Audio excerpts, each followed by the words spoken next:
Hi friends, ఈ కథ మీకోసంలో నా నాన్న రచన బివిడి ప్రసాదరావు గారు.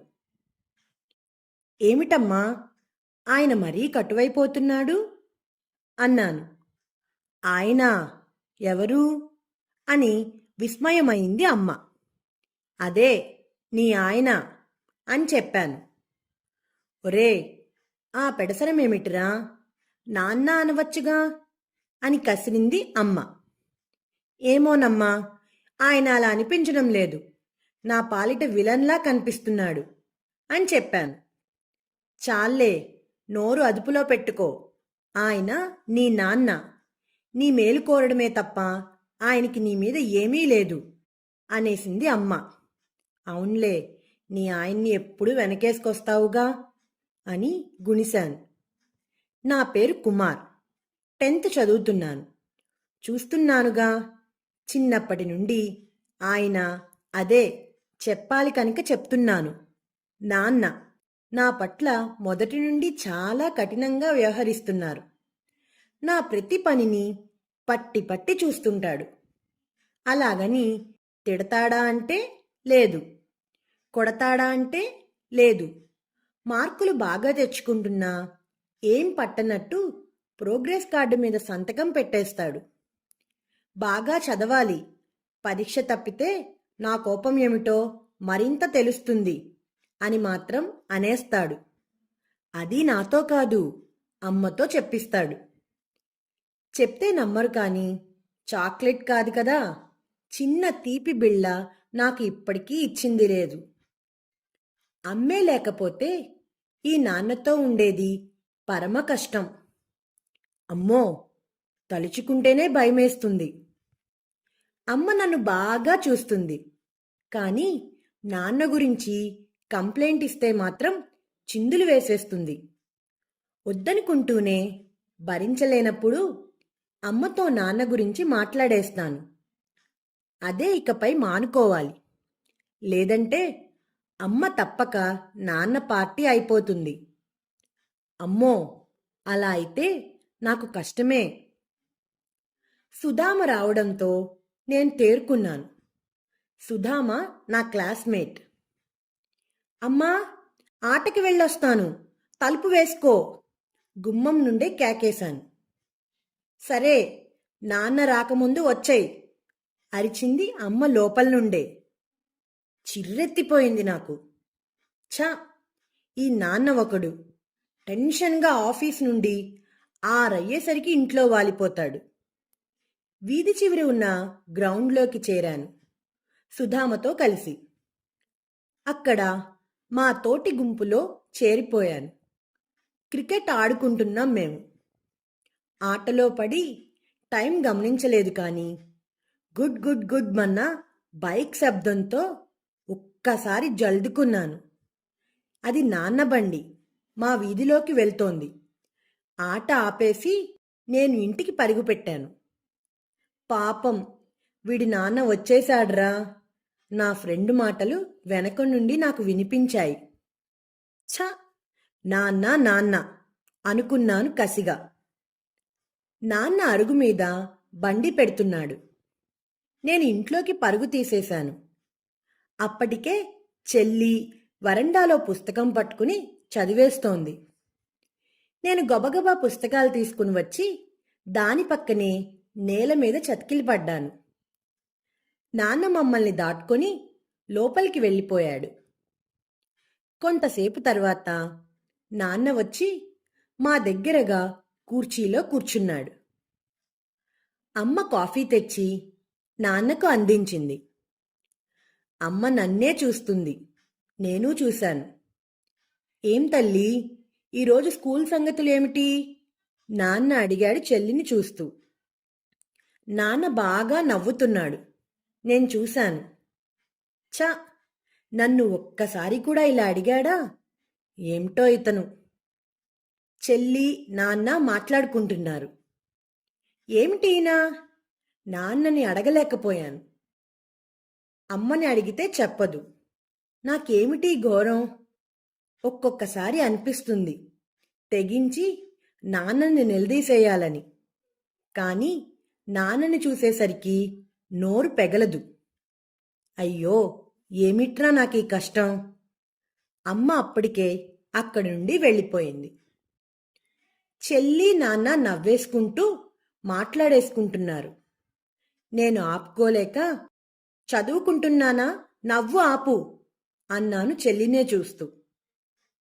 చదువుకో తల్లి అంటూ నాన్న లేచి వెళ్ళిపోయాడు. తర్వాత అమ్మతో నాన్న మాట్లాడుతున్నట్టు ఉంది. మెల్లిమెల్లిగా లోపలి నుండి మాటలు వినబడుతున్నాయి. రాత్రి భోజనాలయ్యాక హాల్లో అమ్మ, చెల్లి, నాన్న కూర్చుని టీవీ చూస్తున్నారు. నేను వాళ్లతో చేరాను. అంతే, నాకు తెలుసుగా. నాన్న టక్కున ఛానల్ మార్చేశాడు. న్యూస్ పెట్టాడు. ఈయన ఎప్పుడూ ఇంతే. నేను ఉంటే చాలు న్యూసే పెడతాడు. లేచి గదిలోకి వెళ్ళిపోయాను. నిద్రకై మంచం ఎక్కేశాను. ఎప్పుడు ఏం పాపం చేశానో ఇప్పుడు నాకీ గతి. నాకు ఏడుపు అంత తొందరగా రాదు, కానీ కోపం చటుక్కుని వచ్చేస్తుంది. నాన్న టీవీ ఛానల్ మార్చేశాడు. టీవీలో పాటలు వస్తున్నాయి. నాకేమైనా చెవులు వినిపించవా? నాన్నా, నాన్నా గట్టిగా అరిచేయాలనుంది, కానీ నోరు పెగలదుగా. నాన్నా, నీ ఫేవర్ ఏమిటో మరి? నీకు నీ నాన్న ఉంటే నా ఏడుపు నీకు తెలిసేది. ఏమోలే, నీ పోరు భరించలేకే నీ నాన్న టపా కట్టేశాడేమో. అదృష్టవంతుడు. ఆలోచనలలోనే నిద్ర పట్టేసింది. నన్ను ఎవరో పుస్తకంతో కొడుతున్నట్టు అనిపించగా నిద్ర లేచాను. నా ఎదురుగా మంచం ముందు చేతిలో న్యూస్ పేపర్తో నాన్న. స్ప్రింగ్లా లేచి మంచం దిగేశాను. స్కూల్కి టైం కావస్తుంది. నన్ను చూసి అమ్మ అంది. తను చెల్లికి జడ అల్లుతోంది. గబగబా బాత్రూంలోకి దూరిపోయాను. మా ఊరిలో 10th పాస్ అయ్యాక 10 కిలోమీటర్లు దూరాన ఉన్న పట్నంలో ఇంటర్ చేరాకైనా నా మీద నాన్నలో మార్పు రాలేదు. నా తోటి వాళ్లంతా మోటార్ బైకుల మీద ఇంటర్ క్లాసులకి తిరుగుతుంటే నాకు మాత్రం బస్సులో కుదేసి పడేశాడు, చేతిలో బస్ పాస్ పెట్టి. నేను ఎవరి బైక్ ఎక్కినా బాగోదని వార్నింగ్ లాగా అమ్మ చేత చెప్పించాడు. మరి తప్పుతుందా? అంతే, ఆ బస్సు తిరుగుళ్లే నాకు అందాయి. ఈ నా నాన్నతో నా పాటలు ఎన్నని చెప్పుకుంటాను. మీరు వినాలి, నమ్మాలి. నాకీ నాన్న పాటలు ఇప్పటికీ కొనసాగుతూనే ఉన్నాయి. ఇప్పుడు నేను బీఈడీ చేస్తున్నాను. ఇప్పటికీ నా తిరుగుళ్ళకి బస్సే ప్రాప్తి.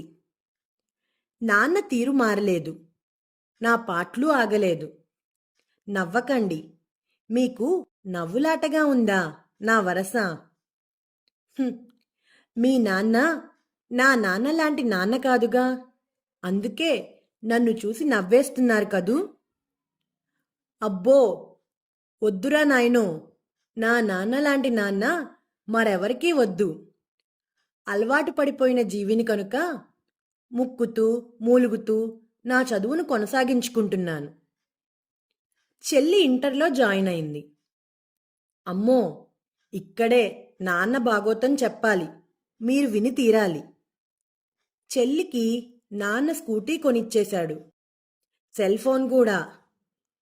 వారేవా నాన్నా, నువ్వు ఏమీ అనలేక అన్నింటినీ దిగమింగేసుకుంటూ బీఈడీ పూర్తి చేసేశాను. ఆ సర్టిఫికేట్ చూసేసి మాస్టర్ ఉద్యోగంలో చేరాలి అన్నాడు నాన్న. అది నాతో కాదండి, అమ్మతో నాకు అలా కబురు పంపాడు. వావ్, వారేవా నాన్న. ఇకపై చదువు లేదని తేలిపోయాక తప్పదుగా ఉద్యోగంకై తిరుగులు మొదలుపెట్టాను. ఎట్టకేలకి కొన్నాళ్లకి ఒక ప్రైవేట్ స్కూలులో మాస్టర్ ఉద్యోగం వచ్చింది. నేరుగా చెప్తే నాన్నతో నాకు ఒరిగేది ఏదీ ఉండదని నేను కూడా అమ్మతోనే నాన్నకు చెప్పించాను. వాడికి మాస్టర్ ఉద్యోగం వచ్చింది అని. 2 రోజుల తర్వాత ఉద్యోగంలో చేరడానికి నేను గబగబా తయారయ్యాక నాన్న, ఇదిగో తాళం, నీకోసం కొత్త బైక్ కొన్నాను, గుమ్మంలో ఉంది అని చెప్పాడు. వెంటనే ఆ తాళంతో పాటు సెల్ ఫోన్ బాక్స్ కూడా నా చేతిలో పెట్టాడు. అమ్మా చెల్లి అక్కడే ఉన్నారు. నాకు ఏదోలా అయిపోతుంది. మా నాన్న కోరిక తనలా నన్ను మాస్టర్గా చూడాలని. నాకు కుదరలేదు. ఆ లోటుతోనే మా నాన్న పోయాడు. మనవడి ద్వారా అతడి కోరిక తీర్చాలని, అందుకు ఎట్టి వెసులుబాట్లు సర్దుబాట్లు రాకూడదని నీ పట్ల ఇంతవరకు నేను కఠినంగా వ్యవహరించాను. కానీ మా నాన్న కోరిక తీర్చాను. థ్యాంక్స్ రా, అలాగే నన్ను క్షమించరా అంటూ నాన్న ఏడ్చేస్తున్నాడు. నిజమండి, నా నాన్న వెక్కి వెక్కి ఏడుస్తున్నాడు. నేను నిల్చున్న నేల ఒక్కమారుగా కంపిస్తున్నట్టు నాకు అనిపిస్తుండగా నేను కుప్పకూలేలా భళ్ళున నేలవైపు ఒరిగిపోయాను. నాన్న పాదాల్ని ఆసరాగా పట్టేసుకున్నాను. గట్టిగా ఏడ్చేస్తున్నాను. ఈ కథ మీకోసంలో ఈ కథ మీకు నచ్చిందా పిల్లలు? నచ్చినట్లయితే లైక్ చేయండి, షేర్ చేయండి, కామెంట్ చేయండి, ఇంకా సబ్స్క్రైబ్ కూడా చేసుకోండి. గంట కొట్టని వాళ్ళు కూడా గంట కూడా కొట్టండి.